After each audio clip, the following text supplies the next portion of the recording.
été créée avec la construction de la ligne 1 du métro, dont les travaux ont commencé en décembre 1898, la commission du Vieux Paris, qui ensuite, en fonction, selon les évolutions territoriales de ce qui est maintenant la région Île-de-France, est venue à englober les éléments, je dirais, d'archéologie et de paléontologie de l'ensemble de la région.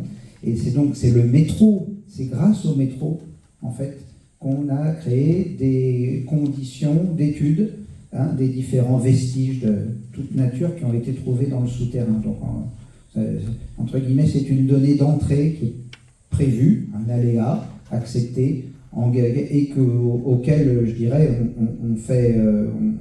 on s'organise pour y répondre depuis bientôt 125 ans, évidemment. Donc là, ça ne s'est pas présenté parce qu'on ne pouvait pas savoir à l'avance si on allait trouver des flèches, des os ou des bombes de la guerre de 70. Bon, en l'occurrence, ça a été des bombes de la guerre de 70, et vous voyez manifestement, semble-t-il, qu'on s'en est occupé.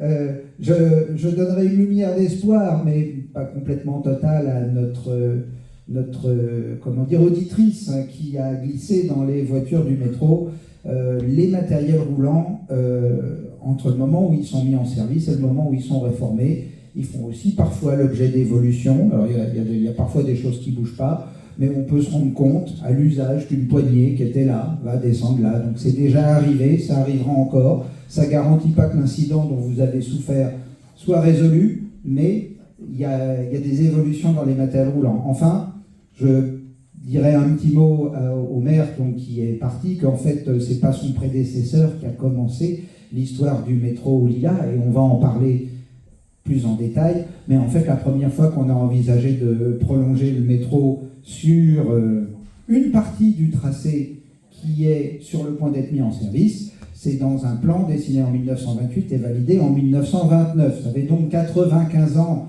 que les édiles des Lilas, de Romainville et de Rosny, des Lilas et de Romainville s'intéressent à l'idée de ce prolongement. Voilà, en complément, pour les futures questions auxquelles tu ne manqueras pas de recevoir lors d'autres présentations. Donc, messieurs, dames. Voilà. Alors, je suis moins fort en PowerPoint, mais vous allez voir, prenez-le comme vous voyez, il y a déjà un truc qui ne marche pas, mais c'est pas grave. C'est un jeu de photographie, en fait. C'est une projection de diapositives. Donc, il y a beaucoup de documents qui vont donner lieu à des exposés plus ou moins rapides. Donc, la ligne 11, oui ou pas d'ailleurs. C'est pas grave, on va commencer. Oui, tout va bien. Et si vous voulez... Il y a une très bonne exposition en ce moment en bas qui s'appelle « La nuit, on voit plus clair ». Je suis tout à fait d'accord avec vous, nous qui sommes des animaux de tunnel. La lumière du jour nous fait mal aux yeux. Alors, la ligne 11 du métro, en fait, c'est une ligne toute simple. C'est une ligne toute simple dont l'histoire de la ligne 11, je dirais, historique, qu'on est sur le point de prolonger, c'est une ligne qui a été construite d'un coup d'un seul. Et donc, en fait, ce qui est aussi très intéressant dans l'histoire de la ligne 11, c'est sa préhistoire. Puisque le tracé, une bonne partie du tracé de la ligne 11 a été couvert à partir de 1890 par un dispositif très innovant pour l'époque et parfois passablement risqué, qui est le dispositif de tramway funiculaire. Donc, il a cessé de circuler dans les années 20, donc ceux qui sont plus jeunes depuis très longtemps s'en souviennent déjà plus, je pense. Mais vous le voyez dans les films, puisque c'est le même type de dispositif qui est encore en service à San Francisco, en Californie, aux États-Unis. Donc, le tramway funiculaire de Belleville, lui, il est créé en 1890. Donc, on est à Paris, les rues sont étroites, on y met une certaine économie de moyens. Donc, c'est un tramway à voie unique, avec un système d'entraînement par câble, avec une usine centrale qui se trouvait sur la rue de Belleville au niveau du 100 ou du 101, je ne me souviens plus du côté, et donc avec des évitements pour que les rames de tramway à traction par câble puissent se croiser sur le trajet montant-descendant. Donc ce premier tracé de ce qui va être ultérieurement la ligne 11 du métro est mis en service entre l'église du Jourdain et la place de la République en 1890, et c'est assez amusant, c'est la première intervention dans les transports urbains parisiens d'un ingénieur dont on vous a donné le nom et dont je suis sûr que vous allez connaître le nom. Peut-être quelqu'un parmi vous va nous parler de Fulgence Bienvenue. Voilà, c'est un jeune ingénieur. Et si on va à la diapositive suivante, on va voir l'inauguration du funiculaire de Belleville. Et le monsieur, avec la petite croix en dessous, c'est le fameux Fulgence Bienvenue, qui avait qu'un bras, en fait. Il avait perdu un bras lors de travaux de construction de ligne ferroviaire dans l'Orne. Donc sur un train de travaux, il était installé sur des plateaux. Vous savez, les ingénieurs se déplaçaient comme les ouvriers à l'époque. Il y avait moins de règles de sécurité. Il y a eu un gros coup de frein. Et lui aussi, il est tombé, mais il a eu son bras gauche broyé par le train. Il faisait un déplacement pour des expropriations. Ce garçon-là manquait pas d'humour, puisqu'il a eu comme conclusion je m'étais déplacé pour exproprier des gens et j'ai été exproprié d'un bras. Donc voilà Fulgence Bienvenue, qui est donc réalise sur le tracé de la ligne 11 sa première réalisation de transport urbain dans Paris et qui va faire sa dernière réalisation, car le projet de la ligne 11, il va le piloter et c'est après qu'il prend sa retraite à l'âge de 82 ans. Voyons un petit peu ce tracé du tramway funiculaire de Belleville, donc qui part de la place de la République, là où il y a l'accès direct de la ligne 11, qui remonte toute la rue de Belleville, vous le voyez sur le plan ici, et qui se termine devant l'église du Jourdain.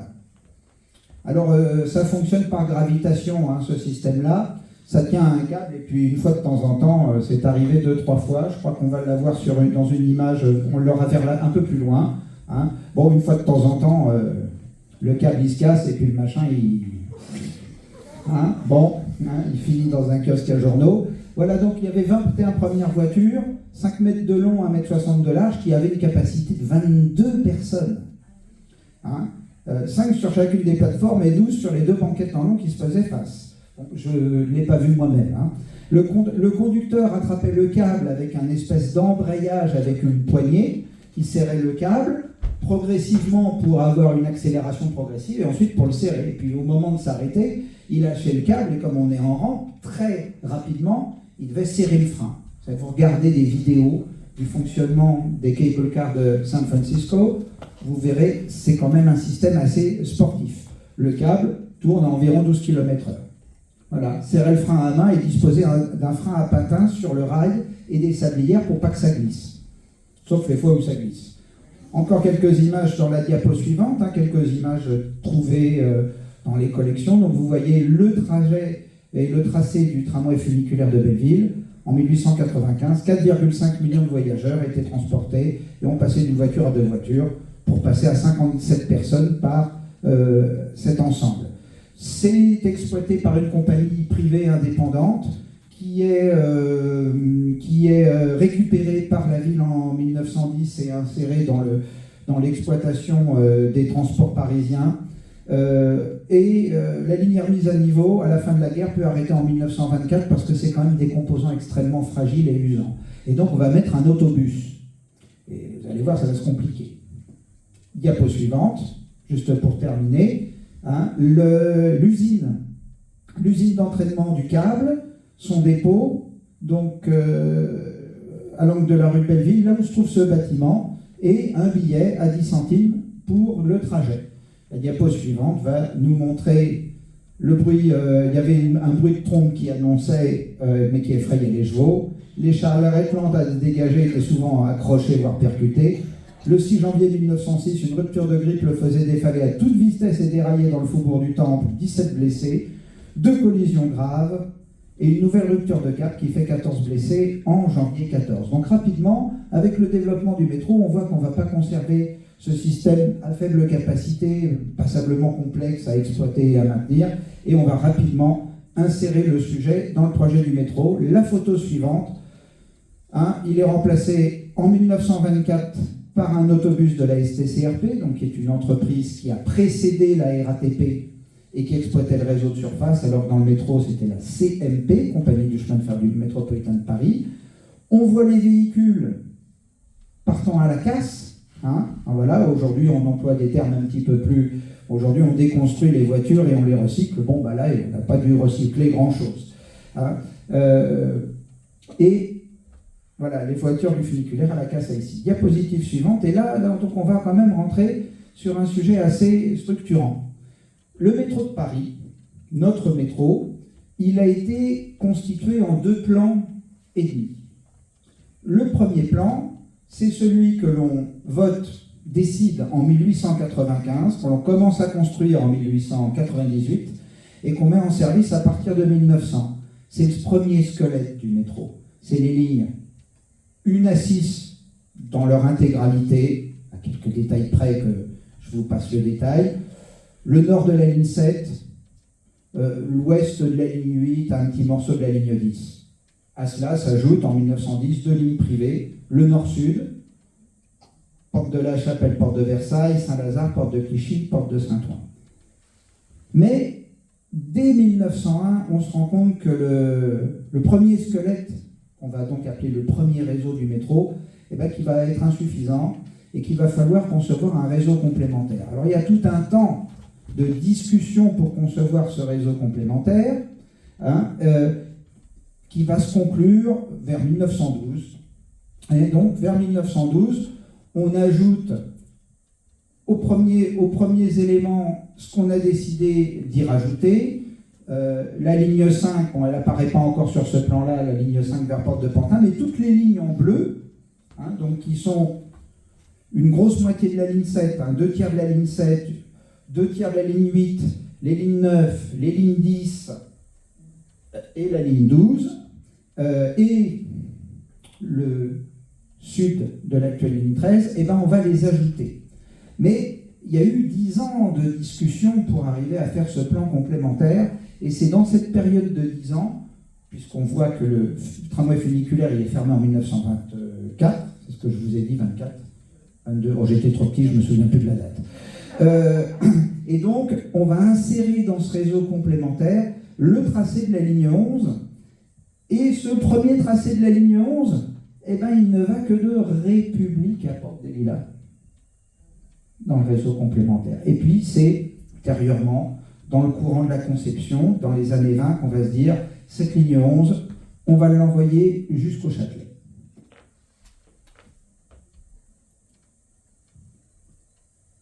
Voilà, donc en 1922, puisque là le document précédent était de 1912, évolution du réseau complémentaire 1901-1912 et sa silhouette retenue en 1912, il va y avoir quelques arbitrages, et en 1922, on arbitre, en l'occurrence pour l'affaire qui nous intéresse, le prolongement de la future ligne 11 de Châtelet, enfin de République à Châtelet. On est en 1922, mais vous voyez, il n'y a toujours pas de mairie des Lilas, on s'arrête toujours aux portes. Parce que je vous ai dit que le métro, il a été constitué en 2 plans et demi. Et demi. Pourquoi ? Parce que, peu avant cette année 1922, en 1919, on va mettre fin à l'enceinte fiscale et militaire de Paris, et on va créer ce qu'on appelle la région parisienne, qui inclut l'ancien département de la Seine, donc Paris et ses communes limitrophes, donc y compris le Pré-Saint-Gervais et les Lilas que nous trouvons actuellement, qui font partie du département de la Seine. Et donc en fin 28, avec une décision formelle en 1929, on va faire le dernier demi des 2 plans et demi du réseau que je qualifierais d'historique, en ajoutant les prolongements en banlieue. C'est ce qui va apparaître dans les 2 diapositives suivantes. Voyez, voilà. Et donc, hop, évolution de 29, on prévoit toutes sortes de prolongements. La ligne 11 va à Place Carnot, la ligne 9 va à mairie de Montreuil, Château de Vincennes, mairie de Charenton, mairie d'Ivry, carrefour de la Vache Noire sur la ligne 4, mairie d'Issy, Pont de Sèvres, Pont de Neuilly, Saint-Denis et Pont de Clichy sur l'actuelle ligne 13. Donc tout ça, c'est prévu en 1929.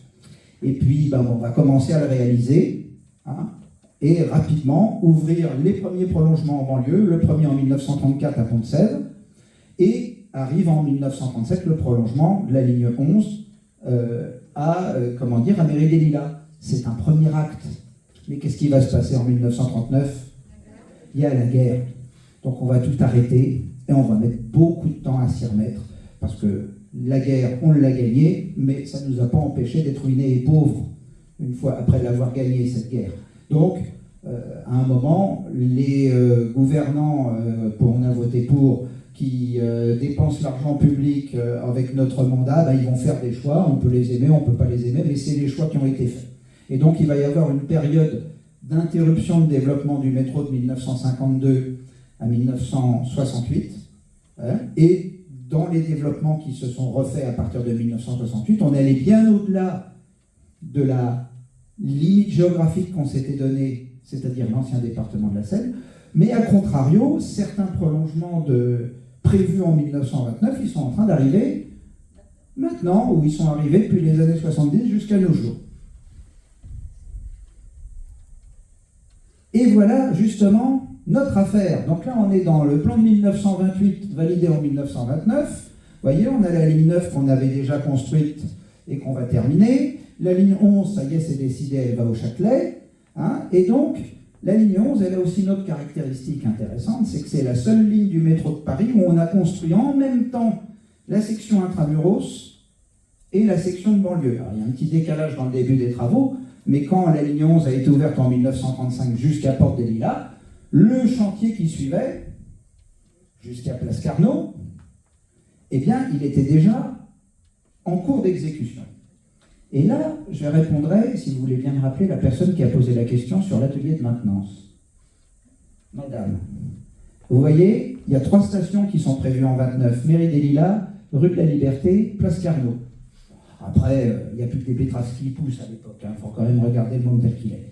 La station rue de la Liberté, c'est l'atelier de maintenance. On a construit un atelier, une zone de garage et d'entretien sommaire, qui est devenu un atelier de maintenance avec le métro soutenu, on va le voir plus tard. Mais ce volume, il a, à l'époque, vocation à être réemployé en station lorsque, de la première phase Mairie des Lilas, on fasse la deuxième phase, Place Carnot. Bon, alors, vous pourriez demander à M. Pierre Florent pourquoi on ne l'a pas fait. Aujourd'hui, le métro, on le voit avec une autre dimension, des interstations un peu plus longues, et cette ligne 11, on l'a emmenée beaucoup plus loin. D'où le fait que l'ex-future station rue de la Liberté ne sera qu'une ex-future station. Diapo suivante. Alors, notre ligne 11, elle a des courbes. Il y a des lignes qui ont beaucoup plus de courbes que la ligne 11, mais plus encore, c'est un chemin de fer de montagne. Il y a une centaine de mètres de dénivelé entre Châtelet et Avenue Victoria et le point le plus haut à Porte des Lilas. Donc voilà, vous avez une vue du profil de la ligne que vous parcourez, si ce n'est au quotidien, fréquemment. Ça va nous donner des pistes pour ce qui va se passer juste après-guerre. Diapo suivante. Donc la construction de la ligne 11, c'est la première ligne de métro, c'est pas la seule. C'est pas totalement la première, mais c'est la première ligne de métro qui a un tracé très profond sur une grande longueur. À partir de la station Goncourt, on est profond jusqu'au bout, et on est encore bien profond, si je ne m'abuse Pierre, jusque peu avant le débouché dans la vallée où se trouve Coteau-Beauclerc. Donc on a peu d'images de construction de la ligne 11 parce que le métro était rentré un peu dans les mœurs, mais techniquement la ligne 11, on va passer à la diapo suivante, elle est particulièrement moderne et elle est innovante en son temps puisqu'on a constitué des stations très profondes sur une forte longueur. On a équipé l'intégralité de ces stations d'escaliers mécaniques grâce à l'avancée de la technologie des escaliers mécaniques qui, au tout début des années 30, avec le modèle Otis M, qui sont les marches en bois que vous avez connues jusqu'à leur renouvellement, tous ceux qui sont utilisateurs de longue date de la ligne 11, qui étaient donc les escaliers mécaniques qui avaient été mis en place à l'ouverture en 1935. C'était du coteau. Merci, monsieur Otis, devenu américain. Donc on a des ouvrages à grande profondeur, des voûtes renforcées en raison et de la géologie difficile du quartier et de la profondeur, Et la ligne 11, qui est la dernière, eh ben, elle s'insère comme elle peut autour du métro qui existe déjà, hein, parce que le métro ne prend pas les escaliers. Donc ici, dans le pôle de la place de la République, elle se glisse sous les autres et la station se trouve en fait sous l'ancien terminus du tramway funiculaire de Belleville. Et on va avoir quelques cas particuliers qui sont très rares dans le réseau du métro historique, où on a des bouts du métro qui ne sont pas sous les rues. Parce que le métro de Paris, il est à 98%, et on doit pouvoir faire une statistique, construit sous la chaussée, parce qu'il est construit par la ville, sous ses rues, avec son argent. Quand on va chez les voisins, c'est risqué en termes de construction, mais c'est également des démarches administratives, des expropriations qui sont assez complexes. Toutefois, à la place des Fêtes, pour aller rejoindre la boucle de la ligne 7, qui n'était pas encore la 7 bis, on a une partie des ouvrages qui se déploient en dehors de la voie publique. Point sur la diapo suivante. Donc, quelques images de la pose de la voie et des chantiers. Donc, à l'époque, tout ce petit monde-là travaillait à la main, évidemment, hein. Mais ça marche. Ensuite, on mettait beaucoup plus d'ouvriers, ils coûtaient moins cher, mais ils étaient moins qualifiés. Diapositive suivante.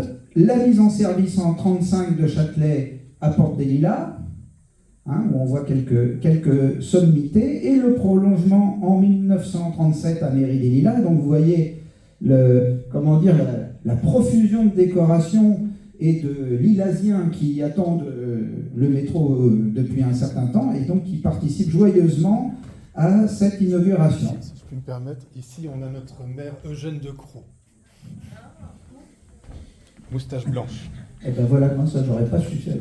On apprend tous. Et vous avez l'orchestre des personnels du métropolitain, puisqu'il y a toujours un orchestre à la RATP avec des volontaires, hein, qui va accueillir en fanfare le train inaugural avec Monsieur Decroix et encore plein de gens très bien. Donc c'est le défi de la profondeur, la mécanisation, la construction d'accès, parce que les accès, ça a l'air de rien, mais ils vont verticalement, enfin en biais, traverser des couches géologiques qui peuvent être très disparates et qui peuvent donner lieu à des difficultés de construction. Donc les accès, c'est un sujet à part entière dans la construction d'infrastructures, et la mise en place de ces grands escaliers mécaniques, hein, qui d'une certaine manière s'inspirent un petit peu de ce qui se fait à Londres depuis quelques années auparavant et qui va se faire en même temps au métro de Moscou, qui sont des métros à grande profondeur. Donc ces escaliers, ils sont mécanisés, et pour les utilisateurs, diapo suivante, de la station Place des Fêtes, hein, les appareils de 1935, ils ont fonctionné très tard, puisque j'ai pris ces photos quand j'étais plus jeune, en 1995. Vous avez toute la mécanique et tout l'équipement de 1935 qui était en fonctionnement. L'escalier mécanique de Place des Fêtes, où il y a le débouché sur le marché. Ensuite, la ligne 11, elle va avoir un inconvénient dans une période récente, c'est qu'en son temps, elle a été la plus moderne. Elle est restée moderne assez longtemps. Elle est restée moderne assez longtemps.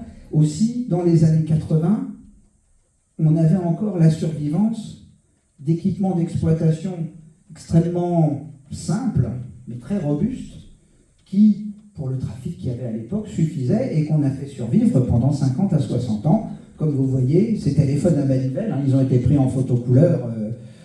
On a une date, la photo est de 1979, et ces photos-là des années 80, vous aviez encore les équipements d'exploitation conçus par la compagnie du chemin de fer métropolitain de Paris, qui était en service jusqu'au milieu des années 80. Ensuite, en 1935, lorsqu'on est en train d'ouvrir la ligne 11, il y a des avancées démocratiques magnifiques qui se font notamment du côté de l'Allemagne, de l'Italie, bref, toutes sortes des nouveaux voisins bien sympathiques, et on commence à craindre l'émergence d'un conflit. Aussi, les pouvoirs publics vont demander aux municipalités et aux concessionnaires privés, comme la compagnie du chemin de fer métropolitain de Paris, de préparer leurs infrastructures pour permettre d'accueillir les populations civiles en cas de bombardement conventionnel, et ça on savait déjà faire, parce qu'on a eu l'occasion de le vivre pendant la Première Guerre mondiale. On est la seule capitale d'Europe qui a été réellement bombardée pendant la Première Guerre mondiale, donc malheureusement on avait pris une certaine avance, donc on avait tout prêt.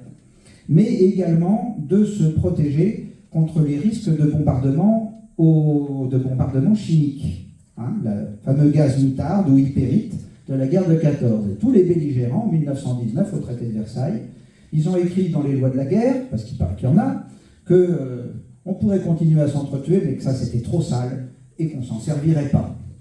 Donc tout le monde a signé, et puis 20 ans plus tard, les Allemands, les Anglais, les Français, ils ont quand même construit des abris protégeant des gaz au cas où le gars d'en face respecte pas sa signature de 1919. Eh bien, pensez-vous, même pas les Allemands, l'Allemagne nazie n'a pas employé de gaz de combat pendant la Seconde Guerre mondiale pour les combats et pour les bombardements. Donc en fait, ça n'a jamais servi. Toutefois, certaines infrastructures ont été préparées toutes neuves, c'est le cas sur la ligne 11, ou modifiées sur des lignes plus anciennes, pour se protéger contre les gaz de combat. Alors là, c'est écrit en petit, mais il y a capacité 4000 personnes. Vous allez voir le système suivant. Donc, on a une chambre de filtrage. Enfin, déjà, on le prend où on veut. On le prend comme on veut. On a des systèmes de filtre à charbon actif avec un ventilateur qui va pomper l'air qui se trouve en surface et le faire passer dans ces cartouches pour pouvoir extraire l'hypérite, enfin fixer l'hypérite sur le charbon actif au cas où on ait eu un bombardement, un système de distribution d'air, des couloirs qui sont fermables en fonction, sous une forme de sas en quelque sorte, comme vous voyez sur la photo de droite, pour permettre aux gens de venir se réfugier sans faire rentrer la pollution et tuer tous ceux qui sont arrivés à l'heure, hein, d'une part, et diapositive suivante, des portes étanches fermables dans le tunnel et donc qui englobent la station, et ils y sont toujours, vous avez le droit de vous coller aux vitres, hein, le musée est ouvert du matin au soir, 5h30, 1h15, vous vous collez aux vitres entre Télégraphe et Place des Fêtes, ainsi qu'entre Place des Fêtes et Pyrénées, et vous verrez, vous passerez 2-3 fois avant de les trouver, hein. Il y a des trains, il y en aura bientôt tous les 120 secondes, donc vous serez à peu près tranquille, vous pourrez voir ces vestiges. Diapositive suivante. L'ouverture de la ligne 11 donne lieu à la refonte de la station Place des Fêtes. Place des Fêtes, elle est déjà ouverte depuis 1912 en fait, sur la boucle de la ligne numéro 7. Mais en 1912, on ne sait pas faire d'escaliers mécaniques qui vont à 20-30 mètres de profondeur. Donc à Place des Fêtes, il n'y avait pas les accès qu'on connaît aujourd'hui. Il y avait un bâtiment de briques sur la place qui supportait la machinerie des cabines d'ascenseur et on descendait dans Place des Fêtes par des cabines d'ascenseur. L'arrivée de la ligne 11 et des équipements que je vous ai décrits va donner l'occasion d'abandonner le système par ascenseur et de mettre les édicules que l'on connaît, qui sont d'un style unique, parce qu'évidemment, la station, elle est protégée contre les bombardements, c'est un abri, donc on a un style en béton armé, très recherché, mais qui en fait est calculé spécialement pour supporter le plus longtemps possible de recevoir des bombes. Et vous voyez dans la station Place des Fêtes le tube de distribution de ventilation. Et là, vous voyez Paul Martin, hein, c'est le patron de la CMP de 1925 au 3 janvier 1945, quand on lui a demandé de signer un papier pour dire « je m'en vais ». Parce qu'il a quand même fallu utiliser... il y a eu des compromissions. Hein, bon, compromission sans doute imposée, mais en tout état de cause, il a été écarté. Diapositive suivante, les portes étanches, qu'on voit mieux en circulant à pied sur les voies, mais vous n'en aurez pas souvent l'occasion, donc contentez-vous de regarder par les vitres. Elles existent encore comme ça? C'est des photos, les photos ont 3-4 ans, il y a peut-être certains graffitis qui sont couverts par la poussière ou par d'autres, mais elles ne risquent pas de s'envoler. Hein. Elles sont coulissantes? Elles sont coulissantes. D'accord. Elles sont coulissantes parce que ça a été construit en même temps que la ligne. Comme Pierre nous exposait tout à l'heure qu'on prévoit, dans le cadre d'un futur prolongement, l'amorce de ce prolongement, eh bien, la ligne 11 a été construite alors que la demande publique de constituer des abris était faite. Là où on l'a fait dans des parties plus anciennes du réseau, on a fait des portes coulissantes, parce qu'on ne pouvait pas creuser des niches comme ça, c'était complexe. Et la Seconde Guerre mondiale arrive. Je vais vous en parler de la Seconde Guerre mondiale, parce que la ligne 11, elle a eu son lot. Donc là, on est en 40, hein, donc application du réseau réduit, Parce que le métro, ça fonctionne à quoi au quotidien? Qu'est-ce qu'il faut? Je vais vous donner la parole. Il faut 2 ingrédients pour faire fonctionner le métro au quotidien, s'il vous plaît. Oui, et Des conducteurs. du personnel. Voilà, pour globaliser. Hein, mais c'est sûr qu'on entend souvent parler des conducteurs, donc on pense d'abord à eux, c'est nos amis. Donc, évidemment, en période de guerre, il faut économiser et le personnel et l'énergie, parce qu'il y a des personnels qui vont se retrouver avec un beau costume, un fusil, une baïonnette, ils vont aller se battre. Et l'énergie, le charbon qui sert à faire l'électricité du métro, on va peut-être en avoir besoin pour le mettre dans les locomotives des trains qui emmènent les gens se battre. Donc on fait un réseau réduit, avec des sections de lignes fermées. Je réponds à votre levée de doigt dans un instant. Les 2 sections aériennes, les 2 lignes circulaires totalement fermées en raison du risque aérien, et une quantité de stations fermées. Vous voyez même que pendant la période jusqu'à l'armistice, la ligne 11, c'est République Belleville, sans station intermédiaire. Monsieur? Non, c'était juste un clin d'œil. Également Saint-Raphaël. Comment dire, à l'époque, boire et fumer, c'était bon pour la santé. Bon, du beau, du bonnet. Exactement. Donc vous voyez dans la liste des stations refuges ouvertes et fermées à l'exploitation que Place des Fêtes est surlignée par abri, puisqu'il n'y a que ces 2-là qui sont abris contre les gaz. Les autres sont suffisamment profondes pour les bombardements conventionnels. Alors, diapositive suivante. Exemple d'une alerte conventionnelle, ici à la station Pyrénées. Donc c'est une photo du fond rejet violet. Donc son utilisation, je dirais, vous ne pouvez pas la diffuser, vous pouvez la garder pour vous, mais elle peut, voilà, il y a des restrictions quant à sa diffusion. Hein. Exemple d'utilisation de Pyrénées pendant un bombardement. Alors, et puis là, ça va se compliquer, diapo suivante, parce qu'il y a des réductions et des suspensions de service. Vous voyez, alors, c'est pas très beau, hein, c'est en 44, juste avant que la ligne, juste avant qu'elle soit fermée le 12 mai. Mais vous voyez, il n'y a pas beaucoup de stations ouvertes. Et puis, comme la ligne, elle est profonde, l'armée allemande, pour laquelle ça a l'air d'aller de mieux en mieux à l'époque, manifestement, elle va réquisitionner la ligne 11, déposer les voies sur toutes les sections profondes, en gros de République à Mairie des Lilas, afin d'y installer des usines d'armement qui ne seront pas fonctionnelles lorsque la libération intervient. C'était presque terminé. Enfin, il y a quand même des pénuries à l'époque. Mais vous voyez, Porte des Lilas, là c'est sur la ligne 3, qui sert d'abord de test, c'est la station qui sert aujourd'hui pour les tournages de films, avec l'usine d'armement montée par l'autorité allemande dans les souterrains du métro, dans les stations profondes à l'abri des bombardements. Donc la ligne est fermée du 12 mai 44 au 5 mars 45 parce qu'il va falloir remettre les voies et tout remettre en marche, évidemment. Bon, les combats de la libération, moi j'ai cherché à vous montrer votre ligne 11. Donc ici, on voit des barricades à la station Jourdain.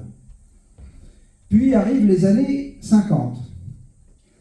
Et ça nous rappelle quel est le défi du métro de Paris, de tous les vieux métros du monde. Notre défi, Pierre il le connaît par cœur, mais je vais vous le reformuler, c'est d'être en mesure d'accepter les voyageurs, les clients qui se présentent à nous. Eh bien, dites-vous qu'on va prendre l'exemple de la ligne qui est là depuis plus longtemps, la ligne 1. Eh bien, la ligne 1, son ouverture, le 19 juillet 1900, elle avait une capacité de 1500 voyageurs par heure et par sens.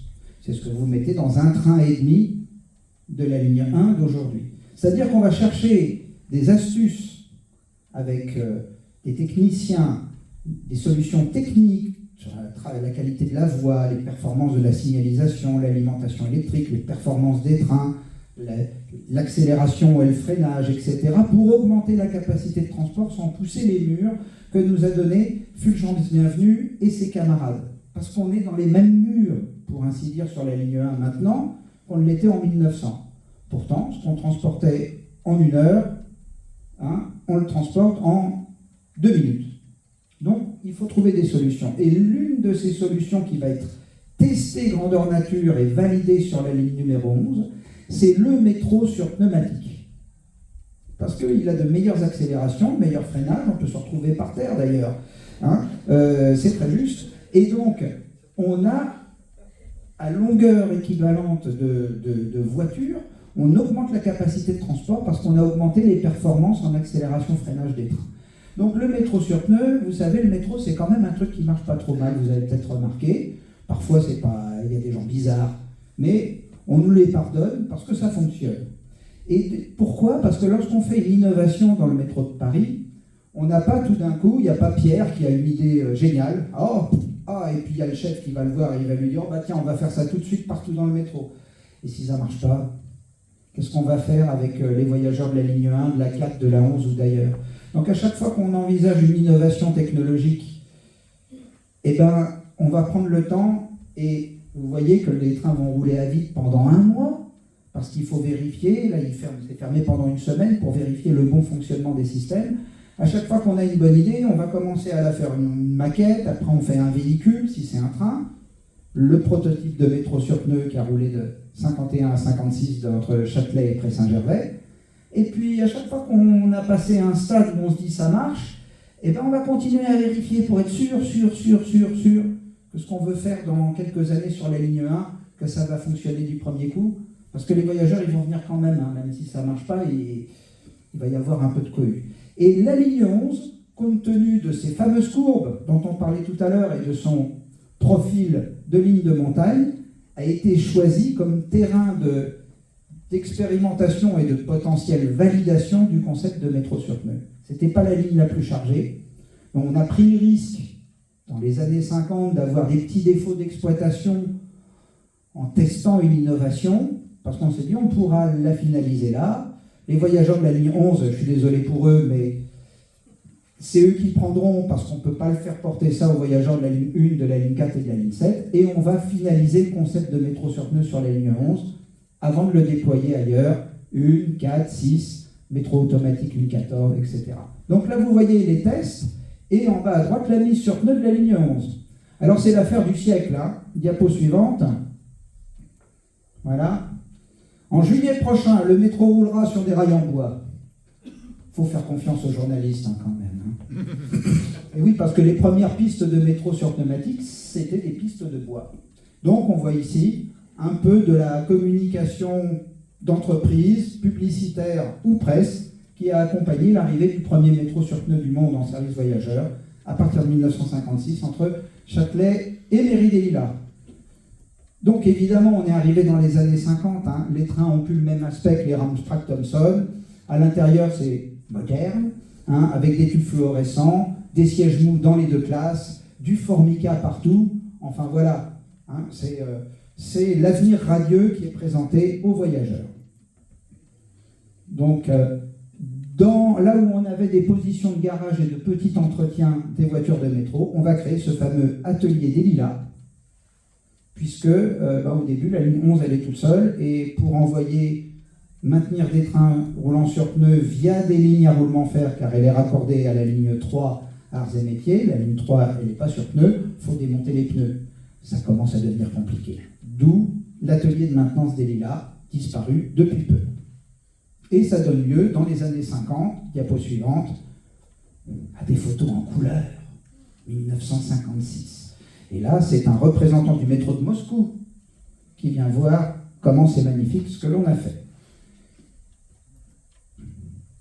Quelques vues d'évolution de la vie de la ligne, époque MP55 bleu clair, arrivée des rames MP73 en renfort, qui sont les trains de la ligne 6, et dessert de l'atelier souterrain des Lilas à l'aide de convois interateliers encadrés d'anciennes motrices Pratt Thomson, sur lesquels on met les plateaux, les essieux, parce qu'évidemment, l'atelier il est souterrain, on ne peut pas y aller, on ne peut pas livrer en camion. Diapo suivante. La vie de la ligne, là, c'est un pneu...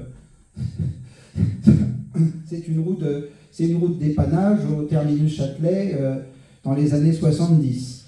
Il y a notamment l'extraordinaire station culturelle Arts et Métiers, dont vous voyez les travaux de réalisation et son état actuel, et les actions menées dans le 20e arrondissement pour Noël, d'avoir des décorations d'accès.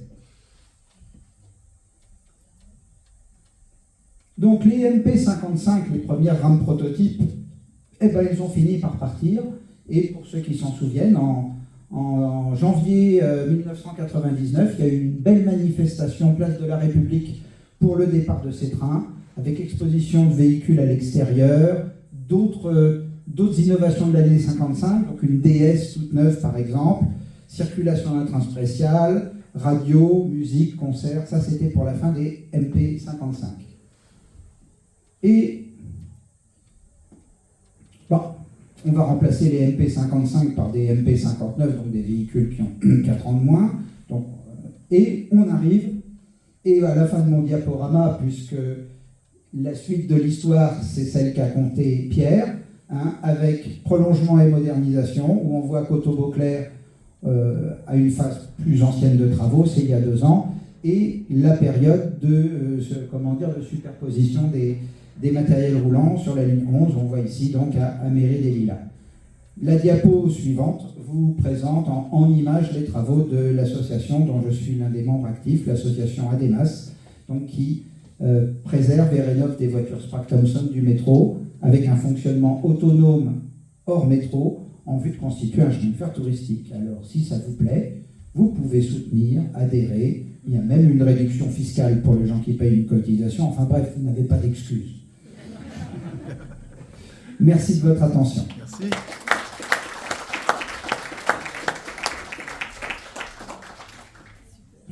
Alors il va peut-être y avoir des questions.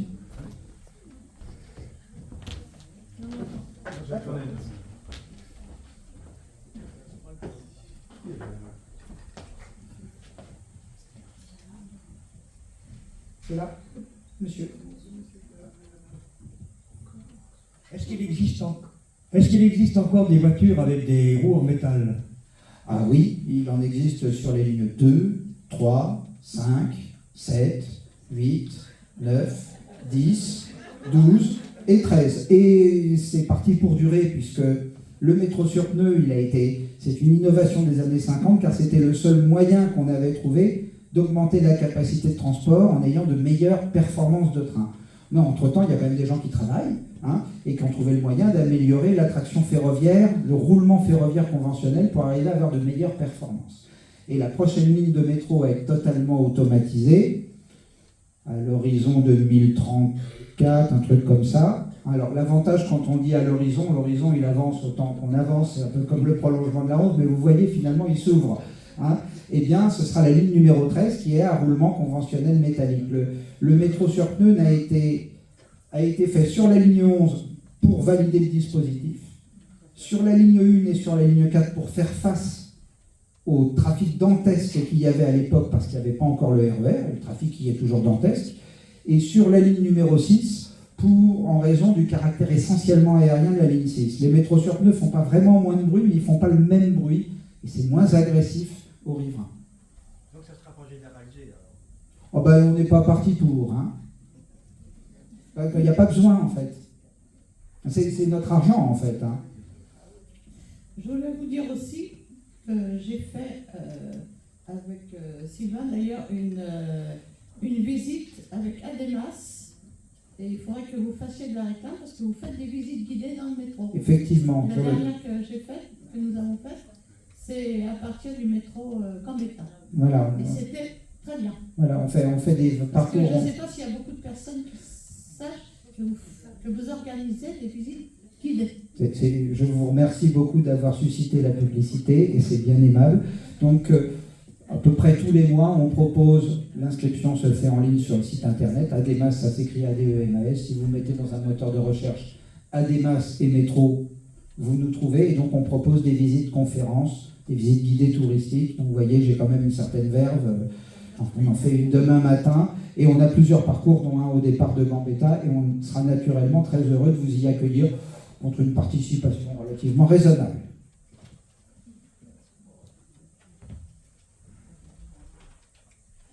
Oui, vous avez parlé du problème de la profondeur. Moi, j'ai une question, c'est quand on passe, par exemple, la Lune, elle passe sous la Seine. Comment ça se passe La Une ne passe pas sous la Seine. Non,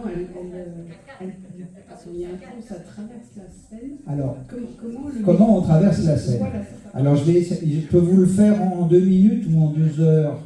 Sylvain, 2 minutes, 2:30. Allez. Bon. Passer sous les cours d'eau. Parce que là, en fait, on ouvre une histoire qui commence en 1817 et on va faire vite. Vous avez vu, Pierre a beaucoup insisté sur le tunnelier en disant que c'est une machine moderne. Le tunnelier est effectivement une machine moderne, mais elle est également très ancienne en même temps, car c'est un ingénieur français expatrié en Grande-Bretagne. Pourquoi il est parti en Grande-Bretagne, Marc Brunel? Pour ne pas se faire couper la tête. Vous voyez, ça remonte à loin quand même. Hein. Et cet ingénieur britannique d'origine française va inventer et breveter en 1817 la méthode du bouclier, qui est un tunnelier manuel. Et ce bouclier, il va constituer entre 1825 et 1843 la première traversée sous-fluviale au monde à Londres. Donc on a une technique, une première technique qui va être améliorée par un autre ingénieur français, M. Jean-Baptiste Berlier, le papa de la ligne 12, enfin du nord-sud du métro, qui va industrialiser l'outil. Donc on a une méthode sur Terre, jusqu'en 1905, pour creuser des cours d'eau, qui est la méthode du bouclier et qui est en train de se mécaniser petit à petit pour devenir, in fine, le tunnelier. Et donc, nous, à Paris, c'est déjà beaucoup de boulot que de construire le métro. Et dans un premier temps, comme on n'a pas de ligne qui traverse le centre, on ne va pas prendre trop de risques pour traverser les fleuves. Donc, au pont de Biraken, pont de Passy, on va faire un joli viaduc. Ça tombe bien, il y a une plaine de l'autre côté. Au pont de Bercy, on va faire pareil. Et au viaduc d'Austerlitz, où on est au milieu des usines et des ouvriers qui boivent trop, autant. Seulement, il va falloir créer la ligne numéro 4 du métro, porte de Clignancourt, porte d'Orléans, qui là, on ne va pas faire un viaduc place Saint-Michel, parce que c'est quand même une jolie ville, on n'a pas l'intention de la défigurer avec un pont, avec des trains qui passent en centre-ville. Et là, on va inventer une deuxième méthode de traversée sous-fluviale, la deuxième méthode qui existe sur Terre, et qui a été mise en œuvre pour la première fois à Paris, c'est la méthode des tunnels préfabriqués. Donc on fabrique des sections préfabriquées de tunnels, on les amène par flottaison au-dessus de l'endroit où ils se trouvent, on ouvre le bouchon, ça coule. Il y a une chambre de travail en U inversée en dessous, on pompe l'eau, on envoie des ouvriers en surpression d'air, ils creusent à la main, le tunnel lesté d'eau s'enfonce, et puis après on fait la jonction entre les différents morceaux, je vous passe les détails. Donc c'est la deuxième méthode de traversée sous-fluviale. Donc à ce moment-là, évidemment, le métro, les rampes de chemin de fer, elles peuvent avoir des rampes maximales qui sont limitées. 4 cm par mètre en général, avec des exceptions à 6 cm par mètre sur la 11 et au pont de Neuilly, ça doit être ça, hein, 6 cm par mètre. Hein. Donc évidemment, les petits bateaux, ils n'ont pas de jambes, il faut qu'ils montent et qu'ils descendent. Donc évidemment, quand il faut passer sous un fleuve, il va falloir avoir des stations plus profondes en amont et en aval pour ne pas descendre rapide, parce qu'on a le droit qu'à 4 cm par mètre, jusqu'à 6. Est-ce que ça répond à votre question? Très bien, merci. Il y a le canal de l'Ourcq aussi pour la 11. Oui, effectivement, on passe sous le canal.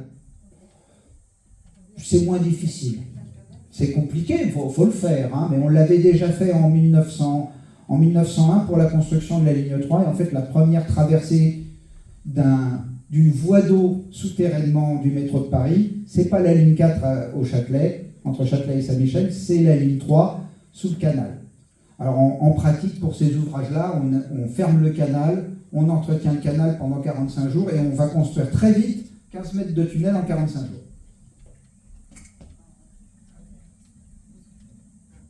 D'autres questions peut-être? Oui, comment vous gérez les problèmes de crevaison des roues? Il y a des problèmes? Vous savez, s'il n'y avait pas de problème, à quoi ça servirait qu'on soit 45 000 personnes à la RATP, ma bonne dame? Hein? Donc il faut bien qu'on ait des problèmes, on en vit. Mais donc en fait, les pneus, ils ne crèvent pas, en fait. Ils crèvent peu. En revanche, vous avez vu tout à l'heure, je vous ai montré une roue métallique. Et je ne vous ai pas dit pourquoi. Et c'est là que ça se présente. La 37, la 37. 37, merci beaucoup. Voilà. Dans une rame de métro sur pneu, vous avez 3 fois plus entre guillemets, roues qu'il n'y en a dans un métro à roulement fer. À roulement conventionnel. Pourquoi? Parce que les véhicules de métro circulent sur chaque voiture, hein, il n'y a pas de wagon, les wagons c'est pour les marchandises. Hein. Les voitures sont posées sur 2 bogies, qui sont des châssis qui pivotent librement à chaque extrémité de la caisse, et qui sont dotés de 2 essieux. Hein. Et donc, les châssis pivotant librement, les voitures à bogie s'inscrivent naturellement et passivement dans les fameuses courbes du réseau. Donc, sous une voiture conventionnelle métallique, on a 4 essieux, il y a 8 roues. Hein, et elles sont toutes les 8 au contact avec le rail. Si on en enlève une, on va avoir des ennuis. Ils ont eu ça dans le tunnel du Gothard il n'y a pas longtemps.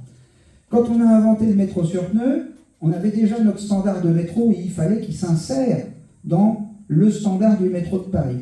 Donc on a conservé dans la voie pneu, vous la regarderez avec plus d'attention, où on la voit ici, enfin ça commence à faire petit, là où il y a les pistes sur pneumatiques, donc qui sont des bandes d'une quinzaine de centimètres de large, 20 centimètres de large, à peu près, hein, une vingtaine de centimètres de large où s'appuient les pneumatiques, vous verrez que vous avez toujours le rail ferroviaire standard.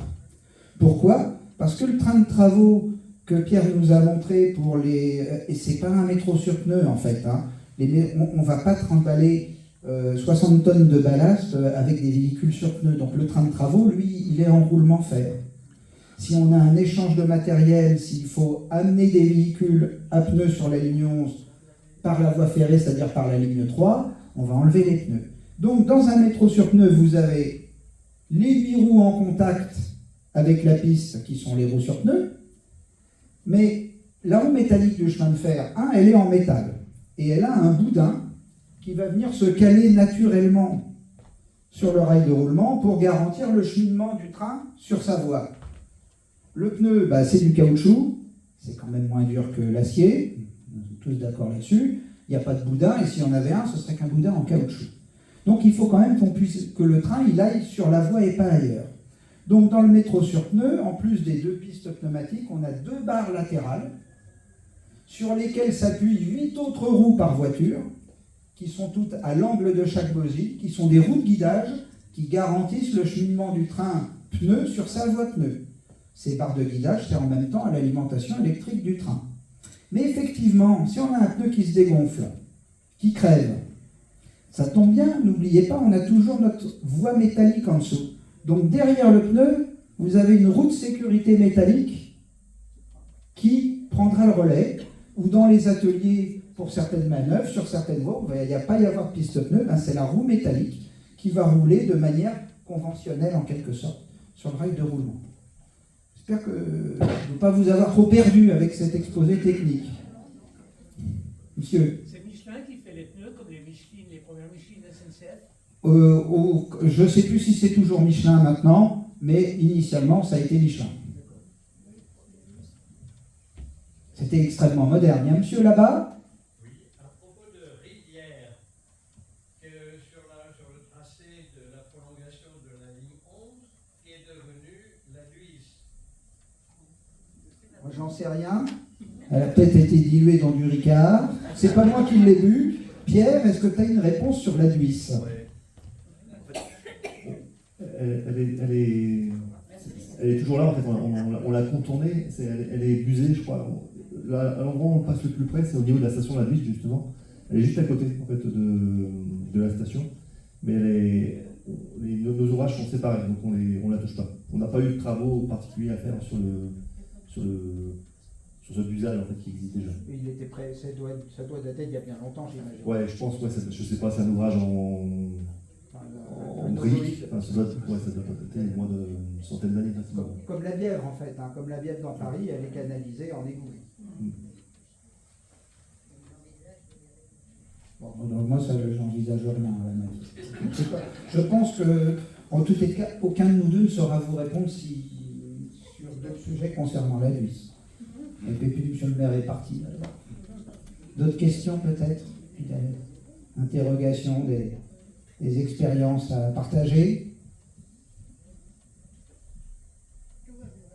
Station Port des Lilas, il y a une très belle fresque de Georges Brassens. On a l'impression qu'elle va être rénovée, cette station.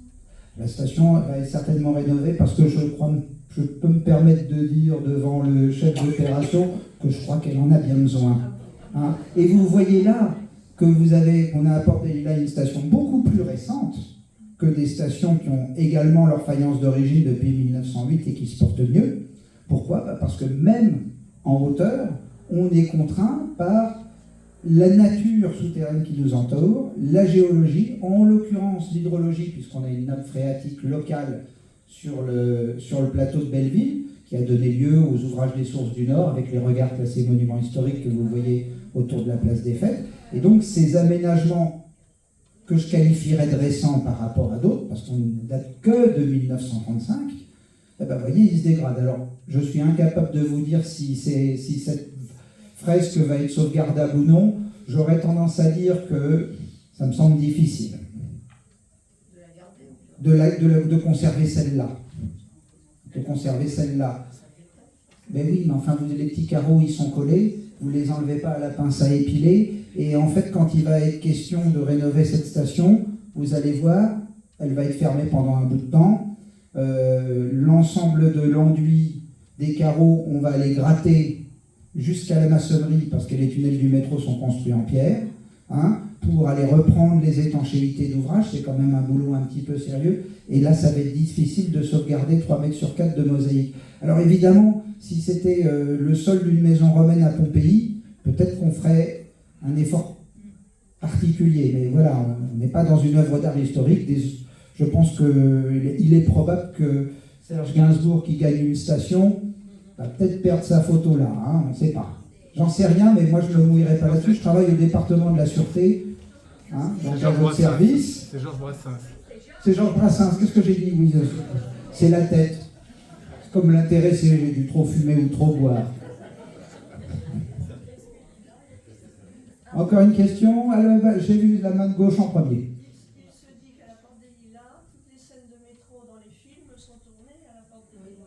Alors, pas toutes, mais beaucoup. Alors, évidemment, là, vous êtes encore en train de me faire ouvrir un tiroir. On va remonter au plan de 1928, si tu veux bien. C'est plus haut. Toc, toc. Encore. Là, celui-là, la 13. Voilà. Vous voyez, jusque dans les années 60, il n'y avait pas de ligne 3 bis, il n'y avait pas de ligne 7 bis. La ligne 3 allait jusqu'à Porte des Lilas, la ligne 7 allait à Porte de la Villette d'une part et après Saint-Gervais d'autre part, avec une exploitation alternée en fourche, comme à La Fourche sur la ligne 13, comme à Maison Blanche sur la ligne 7.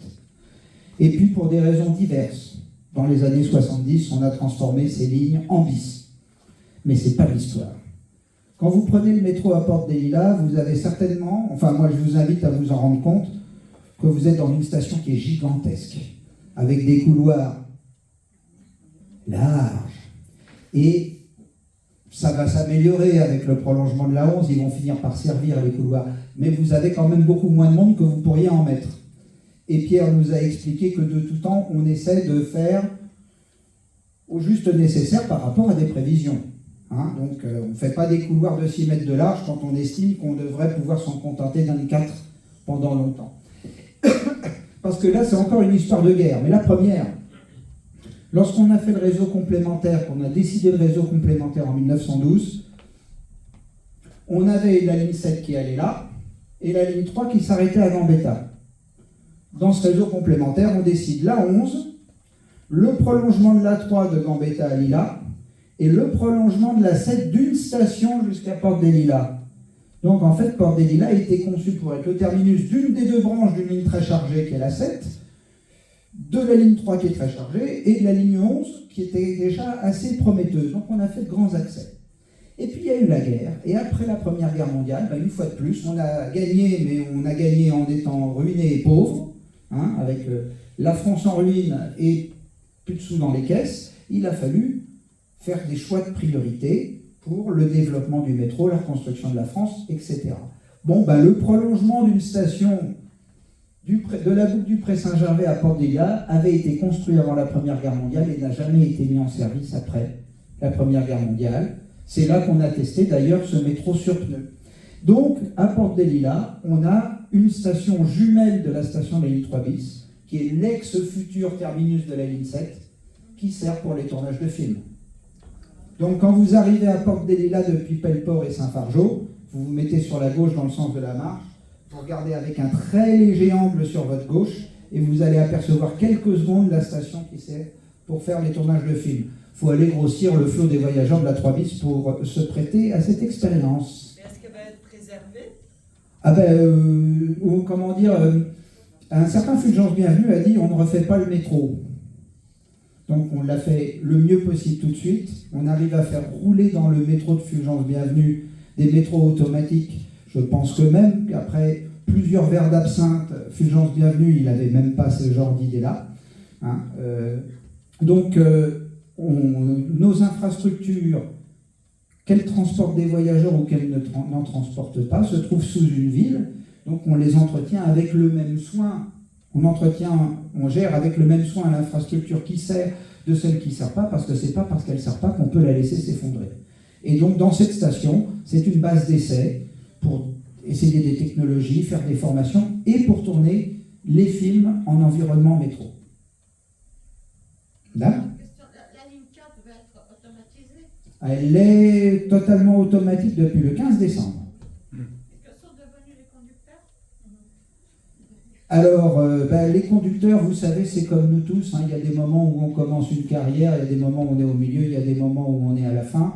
C'est assez prévisible, la pyramide des âges d'une entreprise très organisée comme celle où Pierre et moi travaillons. Donc, nos gestionnaires de personnel ont anticipé les besoins, les moins et les plus en personnel, hein, et ont recruté les gens au moment qu'il fallait, d'une certaine manière, pour réaffecter les conducteurs des lignes automatisées sur des lignes non automatiques. Et manifestement, sur la ligne 11 qui est doublée, vous imaginez qu'on doit à peu près doubler le nombre de personnels de conduite aussi.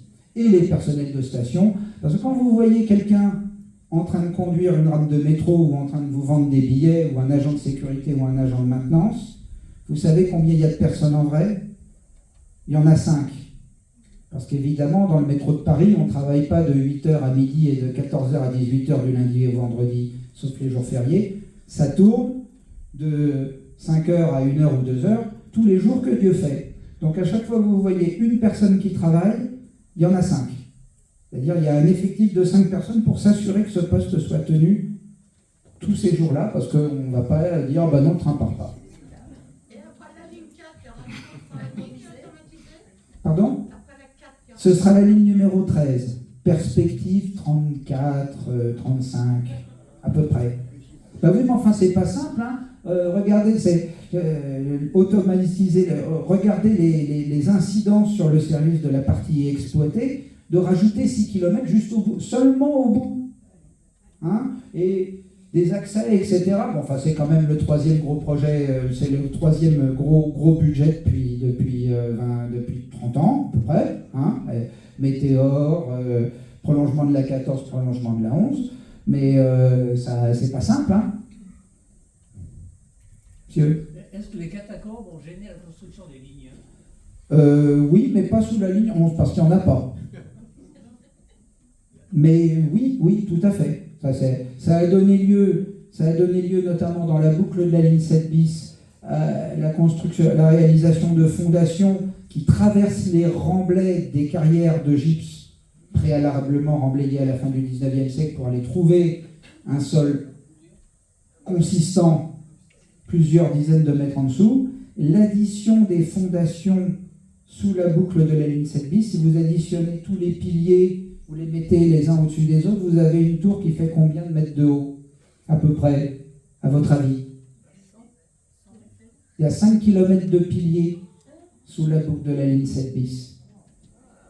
Et sous la rive gauche, on a des carrières de calcaire. Là, ces carrières, elles n'ont pas été remblayées, elles ont été consolidées, donc on a une deuxième méthode de consolidation. Mais je me propose de ne pas rentrer beaucoup plus dans ce sujet, sauf s'il y a beaucoup à boire à la fin, et je répondrai à monsieur et à tous ceux qui voudront écouter. Je vais vous poser une question de titan. Est-ce qu'il serait possible de éclaircir les anciens tunnels du métro? Que c'est sombre. Mais là, c'est un travail de... Oui. Alors, il y a eu différentes méthodes avec le temps. Dans les anciens tunnels. Ah ben, les anciens tunnels, jusque dans les années 50, on les nettoyait au lait chaud. Donc, ils étaient blancs. Souvenez-vous, ceux qui sont jeunes depuis plus longtemps, les tunnels du métro étaient blancs quand vous étiez tout petit. Hein?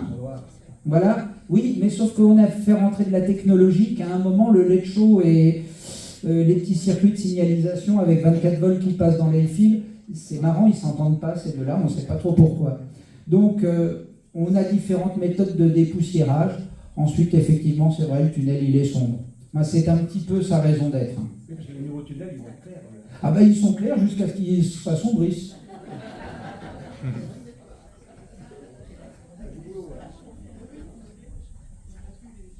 Mais si vous voulez faire du volontariat, je préférerais que vous veniez rénover des vieilles voitures Ram Sprague avec nous à Versailles.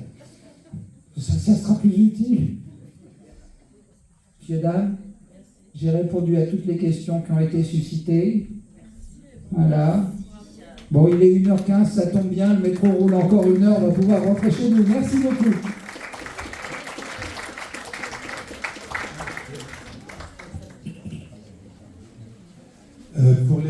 Pour ceux qui voudraient poursuivre le voyage dans le métro, je signale la très belle exposition qu'il y a à la Cité de l'Architecture, c'est à Paris, au Trocadéro, qui je crois est jusqu'à peu près fin juin encore. Très chouette.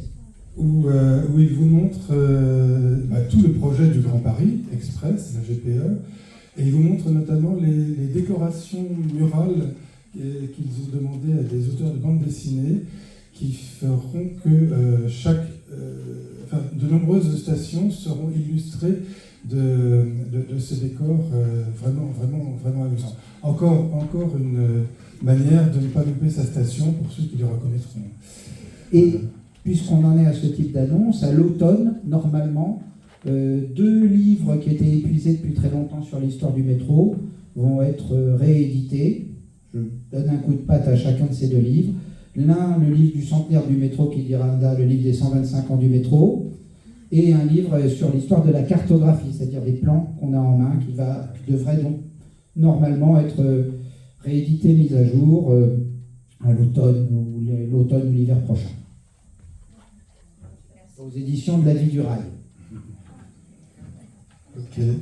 On remercie beaucoup nos amis qui nous ont fait des conférences sur éclairant le passé et l'avenir.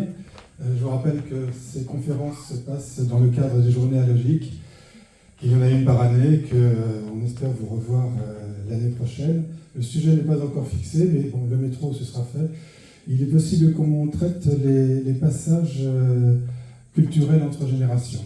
On change complètement de genre, mais j'espère que nous saurons accueillir des conférenciers d'une qualité aussi élevée que celle d'aujourd'hui. Je te recommande de prendre contact avec l'association ASNEP, qui pourra vous parler des sources du Nord. Oui, je me fais la visite. Voilà. Je pense que vous avez là aussi un sujet souterrain, tout aussi passionnant. La balade des sources du Nord, c'est de regard en regard, c'est se rendre compte de ce qui a été constitué depuis l'époque médiévale jusqu'aux années d'aujourd'hui. Certains regards se visitent, notamment celui qui a été déplacé à la Porte des Lilas pour raison de réservoir des Lilas. Et un autre se visite également. Place des Fêtes. Oui, Place des Fêtes, le regard de la lanterne. Le regard de la lanterne, oui. Et j'ai pensé à un autre. Le regard de Bernage, qui se trouve le long du périph', qui ne se visite pas. au pré, juste sur le bord du périph'. Et celui du Pré Saint-Gervais, juste en face de la mairie. Regard de prise des eaux. Est vraiment un regard historique qui récupère d'ailleurs les eaux qui s'écoulent du plateau de Romainville et des Lilas. Et distribué jusqu'à Paris. Et l'association des sources du Nord nous fait rentrer à l'intérieur et nous montre ce système assez incroyable de récolte et de distribution de l'eau. Et on voit chaque tuyau qui est réservé à l'approvisionnement de tel ou tel personnage bourgeois qui a payé suffisamment cher pour avoir l'eau chez lui. Oui, pour avoir un filet d'eau chez lui. Ça nous rappelle, ce genre de visite, à quel point l'eau qui nous semble évidente d'avoir profusion à un robinet, à quel point l'être humain a recherché à la canaliser pour la dompter et l'obtenir chez lui, bien avant de canaliser la vapeur et la force électrique pour se transporter. Ouais, pour ceux qui veulent poursuivre le voyage devant un écran, cette fois-ci, enfin écran de smartphone ou d'ordinateur, bon, notre groupe qui s'appelle Racine du 93, Racine au pluriel, a enregistré un certain nombre de points, il y en a plus de 600 maintenant, sur une carte interactive à laquelle vous pouvez accéder sur notre site, je vous rappelle, racinedu93.fr, vous arrivez dessus. Et la carte interactive vous donne plein de choses intéressantes, notamment un parcours sur les sources du Nord, avec des photos prises à l'intérieur et des explications. Également les stations de métro qui sont reprises, et également toutes les stations du Grand Paris Express qui sont placées et pour certaines ont déjà une illustration et déjà une histoire. Voilà, il y a aussi le regard qui est au Pré Saint-Germain, en face de la mairie. C'est celle-là. Oui. Et vous avez aussi la maison du Frontalier, à côté de l'Observatoire, à Paris. Là, c'est un ouvrage de l'époque de Marie de Médicis. Les télégraphes, il n'y a pas quelque chose à télégraphe. Après, il y en a sur la butte de Belleville, il y en a qui se voient, c'est un petit peu plus bas. Hein. Bon. On va peut-être pas refaire toute l'histoire de l'alimentation de notre Paris aujourd'hui. On va assainir la Seine. Les résidents de la ville de Paris ont des édiles pour lesquels ils ont voté pour, qui vont certainement faire ça très bien. Voilà, bon après-midi. Bon, on dit merci et merci à tous. À l'année prochaine peut-être. Merci pour votre intervention.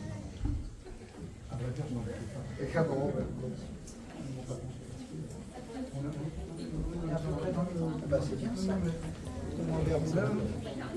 16h40. Ah bah oui, tout est bien. Hein.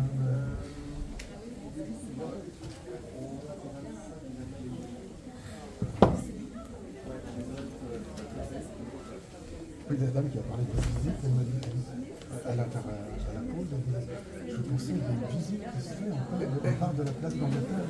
Et on arrive, oui, je continue, et on arrive à Saint-Martin. Oui, on a fait une visite. Et voilà.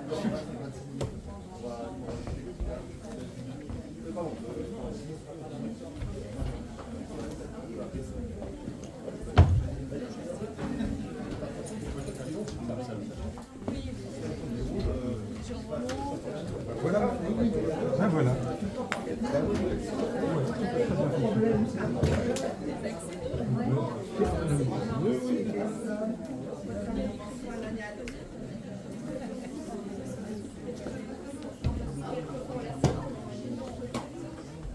Franchement, ces gens qui viennent parler de leur passion, moi, non, mais franchement, c'était vraiment très intéressant.